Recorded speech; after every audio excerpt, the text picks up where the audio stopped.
అవిశ్వాసం పెట్టాలంటే ఈరోజు నేను రాజీనామా చేస్తే వ్యతిరేకంగా వేసే ఓటు తగ్గిపోద్ది. వాళ్ళని అవిశ్వాసం పెట్టమనండి, ఓటేసి కావాలంటే రాజీనామా చేస్తారు.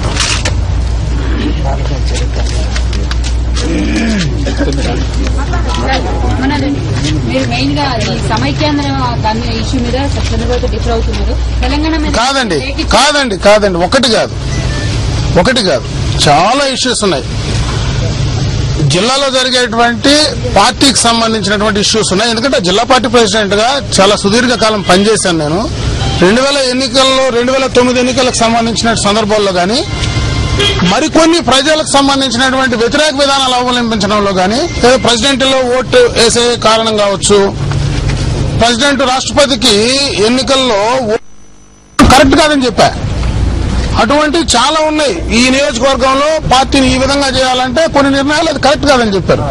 దానికి సంబంధించి చాలా నిర్ణయాలు వ్యతిరేకించా. దాంట్లో ఈ యొక్క తెలంగాణకు సంబంధించినటువంటి లేఖ కూడా ఒక కారణం. ఈ రోజు అది అవసరం లేదు, ఎందుకు ఇప్పుడు ఇవ్వాల్సినటువంటి నెసిటీ ఏమొచ్చిందని చెప్పా.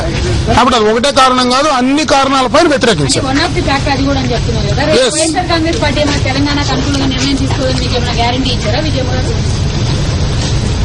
దానికి సంబంధించి తప్పకుండా మాట్లాడేటప్పుడు నేను మాట్లాడతా. సీమాంధ్ర ప్రాంతంలో ఆ ప్రాంత ప్రజల మనోభావాలకు వ్యతిరేకంగా వారు చేసినప్పుడు ఆ నిర్ణయం చెప్పడం జరిగింది.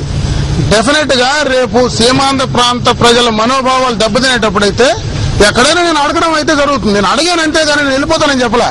నేను అడిగినంత మాత్రాన్ని నన్ను సస్పెండ్ చేశానంటే ఇంక నేనేం సమాధానం చెప్పాలా? కాబట్టి దానికి దీనికి లింక్ కాదు. చాలా సందర్భాల్లో చాలా విషయాల్లో నేను వ్యతిరేకించా. అది కూడా ఇది ఒక కారణం. ఈ రోజు ఈ రాష్ట్రంలో ప్రత్యేక తెలంగాణ గానీ సమైక్యాంధ్ర గానీ ఉండాలంటే చేయాల్సింది, తేవాల్సింది, తెచ్చేది కాంగ్రెస్ పార్టీ. మరి వాళ్ళు చేసే కార్యక్రమం మనం ఎందుకు దుమ్మును మొగానేసుకుంటాం అనే దానికే మేము మాట్లాడాం. దానికి సంబంధించిన విషయాలపైనే మేము వ్యతిరేకించడం జరిగింది. దానికి రకరకాల పరిణామాలతో ఈ రోజు మా పైన సస్పెన్షన్ వేటేసేటువంటి కార్యక్రమం తీసుకున్నారు. దానివల్ల తప్పని పరిస్థితుల్లో మేము బయట రావాల్సి వచ్చింది. ఈ రోజు జగన్మోహన్ రెడ్డి గారి నాయకత్వం ఈ రాష్ట్రంలో సమర్థవంతంగా పనిచేస్తుందనేటువంటి నమ్మకంతో మేము ఆ పార్టీలో చేరాలని నిర్ణయించుకున్నాం. రెడ్డి కమిటీ లీడర్లంతా వైఎస్ఆర్ కాంగ్రెస్ పార్టీలో కీగొడుతున్నారు.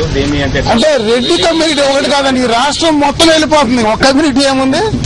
రాష్ట్రం మొత్తం జగన్మోహన్ రెడ్డి వెనకంటి పోతుంది. ఒక కమ్యూనిటీ వెళ్ళట్లే. ఒక కమ్యూనిటీ వెళ్తే ఏ పార్టీ ఉండదు. సమాజం మొత్తం ఆయన వెనకంటి వెళ్లే పరిస్థితి ఉంది. మీరు కింద గ్రామాలకు వెళ్ళి చూడండి, తెలుస్తుంది.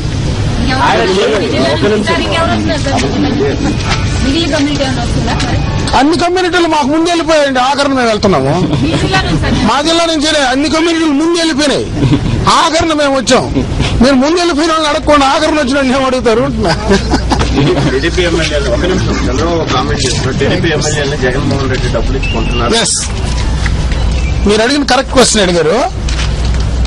ఈయన పైన ఏమో ఈ రోజు పోయిన వాళ్ళందరినీ డబ్బు ఇచ్చుకుంటున్నారన్నారు.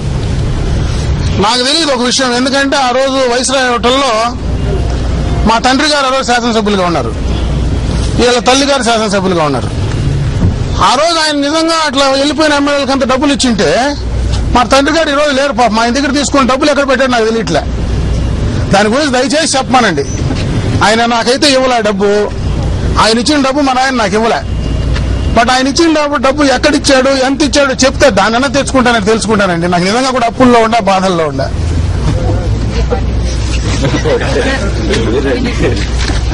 అందరికీ నమస్కారం అండి. ఈరోజు గౌరవాధ్యక్షురాలు విజయమ్మ గారిని మర్యాదపూర్వకంగా కలవడం జరిగింది. త్వరలో జిల్లాలో నేను గాని అమర్నాథ్ రెడ్డి గారు గాని ఇద్దరము వైఎస్ఆర్సీపీలో చేరాలని నిర్ణయించుకోవడం జరిగింది. దానికి సంబంధించి మా జిల్లాకు విజయమ్మ గారిని ఆహ్వానించడం జరిగింది. ఆమె జిల్లాకు వచ్చిన తర్వాత మేమిద్దరం కూడా ప్లాన్ చేసుకుని పలంనేరు కాన్స్టిట్యున్సీలో, అదేవిధంగా తంబలపల్లి కాన్స్టిట్యున్సీలో 2 కాన్స్టిట్యున్సీల్లో బహిరంగ సభల ద్వారా మేమిద్దరము వైఎస్ఆర్ కాంగ్రెస్ పార్టీలో జాయిన్ కావాలని నిర్ణయించుకోవడం జరిగింది. దానిని ఆమెకు తెలియజేసి ఆమెను ఆ జిల్లాకు ఆహ్వానించడానికి ఇక్కడికి రావడం జరిగిందండి. మీ ఫ్యామిలీ నుంచి మీ మదర్ ఏమంటున్నారు? రెడ్డి గారు జాయినింగ్ సంబంధించి మీ మదర్ గతంలో ఒప్పుకోలేదు, ఇప్పుడు ఏమంటున్నారు? లేదండి, అది కూడా ఊరికి మీడియా సృష్టించింది. ఆ రోజు ఎటువంటి ఇది లేదు. కుటుంబంలో కూడా అందరూ ఆమోదంతోనే, కుటుంబ సభ్యుల ఆమోదము, అదేవిధంగా కార్యకర్తల ఆమోదము, అదేవిధంగా ప్రజల అభీష్టం మేరకు ఈ రోజు వైఎస్ఆర్ కాంగ్రెస్ పార్టీలో చేరడం జరగబోతుందండి. అవిశ్వాసానికి నేను సిద్ధమే, కానీ స్వార్థ రాజకీయాల కోసం జగన్ పార్టీ స్వార్థ రాజకీయాల కోసం నేను పెట్టిన అవిశ్వాసం ప్రజా సమస్యల మీద అయితే నేను రెడీ అవిశ్వాసం. ఇప్పుడు ప్రజా సమస్యల మీదనే పెట్టమని అడుగుతున్నాం, స్వార్థ రాజకీయాల కోసం కాదు. ఈరోజు అవిశ్వాసం వైఎస్ఆర్సీపీ అడుగుతుంది కూడా ప్రజా సమస్యల మీద ప్రభుత్వం వైఫల్యం చెందింది. ఆ వైఫల్యం చెందింది కాబట్టి మీరు పాదయాత్ర చేస్తా ఉన్నారు. ప్రజల సమస్యల్లో ప్రభుత్వం ఒక్కరోజు కూడా ఉండడానికి వీల్లేదని మీరు చెప్తున్నారు కాబట్టి అవిశ్వాస తీర్మానం పెడితే ప్రజల సమస్యలను నిలదీసే పరిస్థితి అసెంబ్లీలో వస్తుంది.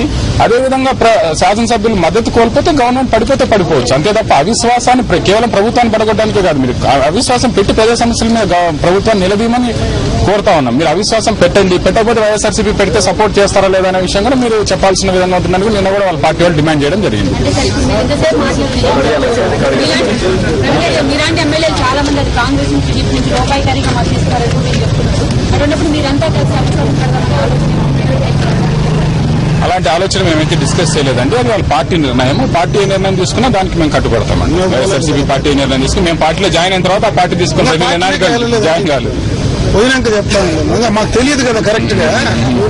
జిల్లా నుంచి ఎవరు వస్తున్నారని చెప్పట్లేదు. చాలా మంది వస్తారమ్మా, లెక్కలు రాసుకోవాలా, పుస్తకాలు సరిపో. నేను చెప్తున్నా కదా, బాబు గారు మిగులుతారు. ఇప్పుడే తెలియదులేమ్మా.